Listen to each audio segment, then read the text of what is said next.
18. novembrī Latvijas valstī 107 gadi, un 107 izcils Latvijas personības, 107 izcili cilvēki mums atbild uz jautājumu, kas tev ir Latvijas valsts. Un šodien uz šo jautājumu atbild Sandija Salaka Krūgla, kas ir māmiņu klubu vadītāja, kas ir sabiedrībā aktīvs cilvēks, kas mēģina un dara visu, lai Latvijas ģimene justos stabili un Latvijas bērni būtu drošībā. Izstāsti, kas tev ir Latvijas valsts? Latvija ir māte. Es esmu Latvijas bērns. Man ir mani bērni, un es ļoti ceru, ka maniem bērniem šeit arī būs bērni. Es to skatītos tādā ļoti ģimenes kontekstā, bet arī ļoti simboliskā kontekstā, jo tā ir mana māte. Mēs arī šeit esam kā mātes, pie savas mātes, pie savas milzīgās dzimtes, kas ir mūsu valsts, mūsu tauta un mūsu ģimene. Nu, tad izstāst man visu vairāk. Jā, es tiešām gatavojot šo sarunu, kaut kā mēģināju tā simboliski sajust iekšēji, jo esmu sieviete, mamma, aktīvs cilvēks un mēģināju sevī sajust, kur tas manī rezonē, kas tas tāds īsti ir.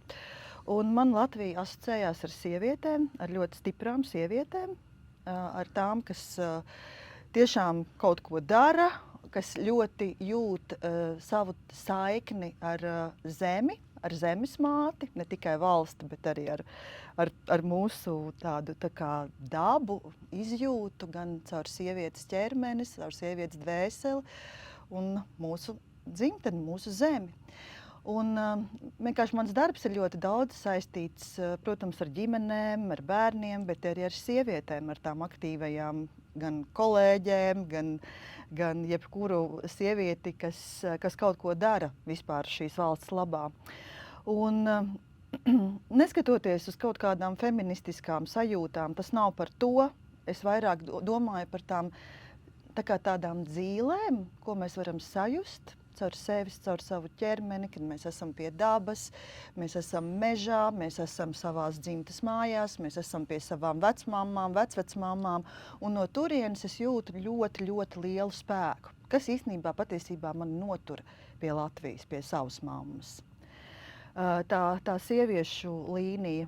Otrs ir tas, ka, manuprāt, ja runājam par bērniem, tad Latvijai tagad būtu jābūt katram bērnam zelta vērtei. Latvijai katram bērnam būtu jābūt zelta vērtei. Mums viņi ir tik maz. Un skatoties arī uz to savu darbu, kas jau ir pāri par 20 gadiem šajā jomā darbojoties, veidojot raidījumus, veidojot projektus, pasākumus, iesaistoties demogrāfijas veicināšanā, tas ir sanācis kā nav, vai es esmu to darījusi. Es vienkārši arī to esmu sapratusi, ka tas ir bijis milzīgs darbs, kuru es nevarēju nedarīt. Tikai tāpēc ka es arī esmu šis Latvijas bērns, un man ir tie bērni. Un es gribu, lai viņiem arī ir šeit bērni, lai viņi neaizbrauc prom, lai viņi nepamet šīs savas mājas. Un redzot, cik īstenībā tas noskaņojums ir mainījies, man ir arī tāda metaforiski tāda sajūta, ka mēs tie bērni esam. Mēs tik šausmīgi kašķējamies. Vispār kopā. Mēs esam tā kā, ja mēs skatāmies tā Latvija, tā mūsu mamma, un tad mēs esam tie bērni, kas tur plosās tajās bērnu istabās. Un jautājums, ja mēs esam tik maz, vai mēs tiešām visu laiku kašķēsimies, vai mēs tā kā gaidīsim kaut kādu piedošanu, pieņemšanu, kādu buču no tās savas lielās mammas, kādu mīlestību, un vai tad vienmēr būs tā, ka mēs būsim tajā bērnu pozīcijā, kas to mammu visu laiku vainos, kas projicēs to visu savu slinkumu, infantīlismu, neizdarību uz to māti un kašķēsies vēl savā starpā, gaidot, dod man to mīlestību. Cik ilgi tā būs. Jo man ģimenē aug jaunieši, tie ir arī 20, tie ir 30 gadīgi cilvēki, kādam jau ir savu ģimene, bet, teiksim, skatoties uz 20 gadnieku paudzi, no kuriem tad mēs tagad gaidītu to pēctecību. viņiem ir tik grūti, viņiem ir tik ļoti liela neticība. No vienas puses viņi tā kā saprot, viņi grib, viņi arī ir šie bērni, viņi arī gaidītu, hei, pieņemiet mūs arī, paskatieties, ko mēs gaidām. Kas mēs esam, kas būs tās nākamās jaunās ģimenes, kas šeit veidos kaut ko. Viņi ir braukuši ārzemēs mācīties, viņi ir redzējuši pasauli, viņi ir redzējuši Eiropas vērtības, viņi ir redzējuši dažādi, viņi ir braukuši Erasmusos, visu kaut ko piedzīvojuši.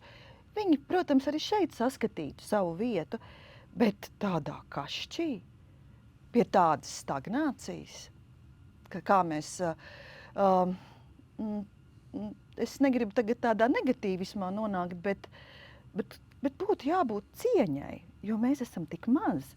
Mēs pazīstam citu šeit Latvijā, manuprāt, ir tā brīnišķīgā realitāte, kur tu pilnīgi visus, gandrīz, ja tu gribi, pazīsti, ar viņiem var iepazīties, ar viņiem var visu kaut ko sarunāt, ar viņiem var nonākt sadarbībā, bet tagad ir cīņa, tagad ir kašķis. Un es domāju, ka es to arī skatoties no tāda psiholoģiskā tāda viedokļa, es domāju, ka tas beigsies, jo visiem, kas kašķojās, visiem bērniem pēdiņās, kas kašķojās, tā Latvija ļoti mīļa. Es tā ceru. Un, jā, cieņa,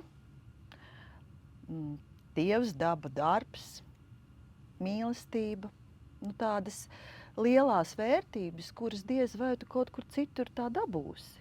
Aizbraukt prom jau var, paceļot var redzēt pasauli, var salīdzināt tās dažādās zemes, bet tā mamma būs viena. Un es ļoti, ļoti novēlu savai mīļajai mammai Latvijai, ka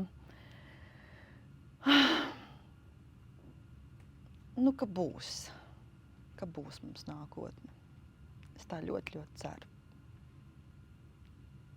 Paldies.